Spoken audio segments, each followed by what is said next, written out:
అదే పనా తండ్రి? ఎక్కడి మానుష జన్మం బెత్తిన ఫలమేమున్నది, నిక్కము నిన్నే నమ్మితి నీ చిత్తంబికను.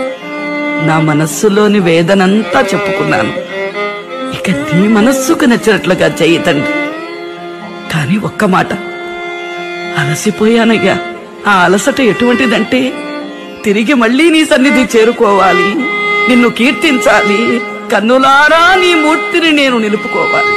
ఆ భాగ్యాన్ని కలగజేయతండి. వెండి ఆభరణాలు చేయించండి. ఏమేం చేయించారు మీరు చెప్పాలి. రాములవారి కిరీటం, లక్ష్మణస్వామి కిరీటం, సీతాదేవి కిరీటం, బాణాలు, చేతులు, చెస్ట్, పాదాలు, నామాలు, కళ్ళన్నీ కావాల్సినవన్నీ చేయించిన వాడు చేయించి భగవంతుడు మా మీద కృప ఉంది, మాకు కూడా ఆయన మీద కృప దయ పంపించి అంతే. కృప చూపించాడు, మాకు కూడా పెట్టాలని పెట్టేసి ఎప్పుడు ఇదే విధంగా. ఇప్పుడు మీకు సంతోషం, ఇప్పుడు సంతోషం వరకే.